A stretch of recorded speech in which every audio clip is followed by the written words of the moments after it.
रामकृष्ण हरी मंडळींनो, माऊली कीर्तन सोहळा महाराष्ट्रातील सर्वात लोकप्रिय असलेले एकमेव चॅनल सप्ताह कीर्तन, भागवत कथा, हरिजागर व लाईव्ह कार्यक्रमाकरिता अवश्य संपर्क करा. माऊली चोपडे.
बहुत सुकृताची जोड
म ग म ग म ग रे सा नि सा ग म ध नि सा सा नि ध प म ग रे सा नि ध प म ग रे सा सर्व सुखाचे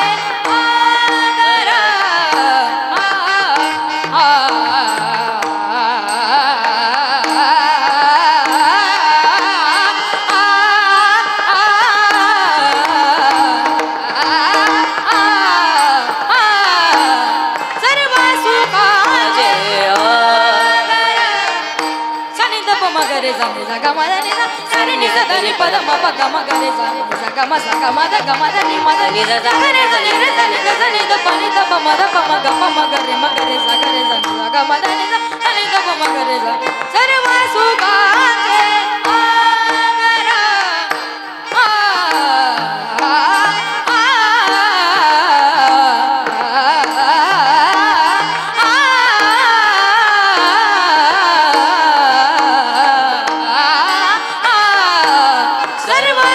आधार सर्व सुखाचे सर्व सुखाचे आधार बापर खुमा देवी भर बापर खुमा देवी भर हो हा विठ्ठल भरवा आ तो हा विठ्ठल भरवा आ तो हा विठ्ठल भरवा विठ्ठल भरवा विठ्ठल भरवा. परभणी जिल्ह्याचं कीर्तन महर्षी वैभव असं माझे गुरुवर्य हरिभक्तपरायण मारुती महाराज दस्तापूरकर यांचा रौप्य महोत्सव वर्ष होतो पुण्यतिथीचं. त्या अनुषंगानं गेल्या वर्षी हरिभक्तपरायण अच्युत महाराज दस्तापूरकर यांच्या प्रेरणेने आणि त्र्यंबक महाराजांना सोबत घेऊन हरिभक्तपरायण त्र्यंबक महाराज दस्तापूरकर यांना सोबत घेऊन परभणी जिल्ह्यातल्या सर्व वारकरी मंडळाच्या पद्धतीने असं ठरविलं की प्रत्येक वर्षी एका क्षेत्रावर सप्ताह करायचा. त्या अनुषंगाने गेल्या वर्षी ज्ञानोबारायाच्या मंदिरामध्ये 8 दिवस सप्त्याचं आयोजन केलं होतं. गेल्या वर्षीच आम्ही संकल्प केला की तुकोबाराच्या समोर आपण पुढच्या वर्षी सप्ताह करायचा. तो संकल्प या ठिकाणी आज पूर्ण करण्याला आरंभ केलेला आहे. कारण मनाचे संकल्प पाविले सिद्धी जरी राहे बुद्धी याची पाही किंवा सत्यसंकल्पाचा दातारायण सर्व करी पूर्ण मनोरथ. मी म्हणतो आम्हाला प्रत्येक वर्षी आम्ही गेल्या वर्षी मारुतीराव महाराजांच्या पुण्यतिथीचं आवतीचे साधून हा कार्यक्रम सुरू केला होता. आणि मला वाटतं आता हे प्रत्येक वर्षी एका क्षेत्रावर जाऊन 8 दिवसाचा हे कार्यक्रम करायचा आणि या ठिकाणी प्रत्येक क्षेत्रावर राहणं येईल. आणि याच्याकरता आपल्या परभणी जिल्ह्यातलं सर्व गायक मंडळ असतील, सर्व गुणीजन गायक मृदंगवादक सर्व मंडळी या कार्यक्रमाला उपस्थित राहणार आहेत किंवा आलेत आहेत त्यांचं. म्हणून या ठिकाणी एक कार्यक्रम एकच की आपण क्षेत्रावर एखाद्या असे काही क्षेत्र आहेत की त्या क्षेत्रावर फक्त दर्शनाला जातो, दर्शन केले की आपण घरी जातो परत आणि एका ठिकाणी 8 दिवस बसून भजन करत नाहीत. म्हणून आपल्याला हे घडावं, त्या देवस्थानाविषयी त्या संतांविषयी त्याच्या क्षेत्राविषयी पूर्ण माहिती होण्याकरता म्हणून या ठिकाणी आपल्या 7 दिवसाचं नियोजन केलं. या ठिकाणी हे करत असताना आम्ही एकच ठरवले या ठिकाणी तुकोबारायाचे चरित्र अभंगातून प्रत्येक कीर्तनकाराचे चरित्र सांगायचं आणि प्रवचनातून प्रपंचरत्ना भोगुनी सर्वहिता गेली नरोबारायाच्या या आरतीवर प्रवचन करायचं असा आमचा संकल्प आहे. आणि गाथाभजनामध्ये आम्ही बाळक्रीडेचे अभंग असतील, पत्रिका असतील किंवा संतप्राय अभंग असतील, या अभंगातून आम्ही या ठिकाणी गाथाभजनसुद्धा ठेवलेलं आहे. दररोज सकाळी 4 ते 6 काकडा, 8 ते 10पर्यंत गाथाभजन, 10 ते 12 हरिकीर्तन आणि दुपारी 4 ते 5 प्रवचन आणि 5 ते 6 हरिपाठ आणि 8 ते 10 हरिकीर्तन. तसेच दररोज दुपारी 1 ते 3पर्यंत 1 ते 3पर्यंत अतिशय प्रसिद्ध गायकाचा गायकवादक आणि महाराष्ट्रामध्ये ज्यांचं नाव प्रख्यात आहे असे त्यांचं आम्ही भजन ठेवले. आज भजन ठेवले परभणीची भजनी मंडळ हरिभक्तपरायण माधवरावजी देशमुख यांनी अनेक विद्यार्थी 500 विद्यार्थी घडवले. त्यांचं आज भजन आहे. उद्याच्याला आणि रात्री आज आपल्या आळंदीचं पुण्याचं जिल्ह्याचं वैभव अशा हरिभक्तपरायण गायत्रीताई गायकवाड यांचं संध्याकाळी भजन आहे. तो भजनाचा टाईम असेल 9 ते 12पर्यंत. उद्या दुपारी हरिभक्तपरायण परभणीचे गान कोकिळा ज्यांना आपण म्हणतो अतिशय सुंदर गाणारे हरिभक्तपारायण पंढरीनाथ माझं कदम, कैलासबुवा पौळ, संगीत विशारद संगीत अलंकार सोपानकाका बोबडे आणि आमचे संगीत विशारद हरिभक्तपरायण भास्कर महाराज सोन्नेकर, मर्दंगावर साथ असेल, आमचे बालाजी महाराज काळे असतील. या कार्यक्रमाला पूर्ण दिवस हरिभक्तपरायण त्र्यंबक महाराज दत्तापुकडे उपस्थित राहणार आहेत.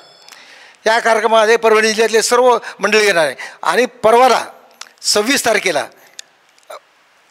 संध्याकाळी आमच्या परभणी जिल्ह्याचं वैभव आणि आळंदीत येऊन नावलौकिक केलेलं असं अतिशय कमी वेळामध्ये असे हरिभक्तपरायण आमचे उद्धव बापू शिंदे, अख्खी महाराष्ट्रात कुठल्या यूट्यूबला टाका त्यांचं भजन आहेच असं. आणि ते बी स्वतः आता येत नाहीत, ते त्यांची सर्व टीम जवळजवळ 25-30 मुलं दरवर्षी आम्हाला सहकार्य असते त्यांचं. आणि ते त्यांचंसुद्धा भजन आहे आणि ते 3 दिवस उपस्थित राहणार आहेत. म्हणून सर्वांनी मी म्हणतो या चॅनलच्या माध्यमातून, माऊली दर्शन चॅनलच्या माध्यमातून आपण सर्वांनी या कार्यक्रमाचा लाभ घ्यावा. आणि असा सोहळा परत परत पाहायला भेटत नसतो. आणि जीवनात येऊन हे आपण करायचं आणि हे केलेला आमचा संकल्प आहे तो नक्कीच आम्हाला वाटतं आम्ही सर्वजण आहेत करणारे. त्याला पुढचासुद्धा हा सोहळा 50 वर्षाचासुद्धा हो हीच माझी तुकारायासमोर एक प्रार्थना आहे. आणि त्यांच्या शरीर नसरस होतो. आणि आम्हाला हा कार्यक्रमाचं या ठिकाणी सर्वांकडून आलं, भजनी मंडळी आली, सर्व परभणीची माता भगिनी आली, काही महिला मंडळ आलं, यांचे बी आभार व्यक्त करतो. आणि माऊली चॅनलसुद्धा आभार व्यक्त करतो. त्यांनी ही मोफत सेवा आम्हाला देत असतात दरवर्षी कुंडलिकावर ट्रॅव्हल्स. तसेच ह्या संस्थांचे तुकोबाराय संस्थांचे आभार व्यक्त. आम्हाला कमी वेळामध्ये अतिशय आम्ही गेल्यानं आम्ही विनंती केली, मला आम्हाला खूप दिवसाची इच्छा आहे तुकोबारायसमोर कार्यक्रम करायची. पण त्यांनी सर्व त्यांचे ट्रस्टी असतात त्यांनी सर्वांनी आम्हाला योग्य ताबडतोब या ठिकाणी मान्यता दिली आणि अतिशय सुंदर सुंदर अशी व्यवस्था करून दिली. त्याबद्दल त्या सर्व सन्मान्य ट्रस्टीचं या ठिकाणी मी अभिनंदन करतो, त्यांच्या चरणी नतमस्तक होतो. पुंडलिकावर ठेवलं श्री ज्ञानदेव.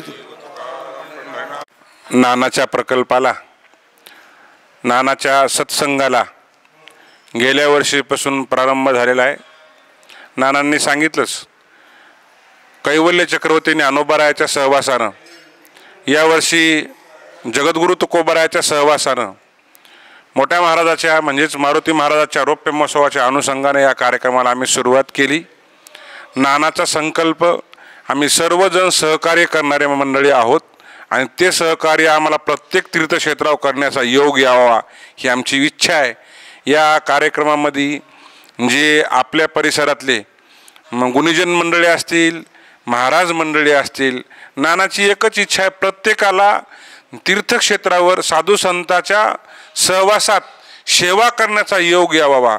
मी म्हणालो लहान तोंडी मोठा घास होईल, पण असा माणूस प्रत्येकाला संधी देणारा कमी लोक आहेत या काळामध्ये. नानांचे त्याबद्दल आभार मानेन मी.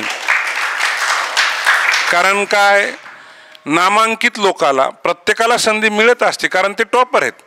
पण ज्याला तळागाळातून सेवा देतात नानाच्या लक्षात बरोबर असते कोणाला कधी कुठं वापरून घ्यायचं.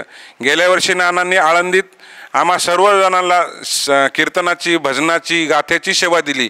यावर्षी आमच्याकडं नवीन नवीन महाराज लोक आणले. मग त्यामध्ये हरिभक्तपरायण आदरणीय राम महाराज काजळे असतील, सध्याचे आमच्या जी मराठीचे युवा कीर्तनकार सोमनाथ महाराज बदाले असतील, तथा ज्ञानोबा माऊली करंजीकर असतील, आमचे संगीत आपलं पंडित महाराज क्षीरसागर असतील किंवा नाना असतील. या नानांच्या संकल्पनेत प्रत्येकाला सेवा कशी मिळेल अशी ही संकल्पना आहे. मला वाटायला ही संकल्पना नानांनी आज जर चालवली ती 100% असं एक मन म्हणतंय की मोठ्या महाराजाच्या पावलावर पावलंय. हो, मी बोलल एक गोष्ट का, आम्ही रक्तानं नातू असतो पण नाना ज्ञानानं नातू झाले. या नातवानं अशीच प्रत्येकाला संधी द्यावी अशी प्रार्थना करतो आणि थांबतो. रामकृष्ण हरी.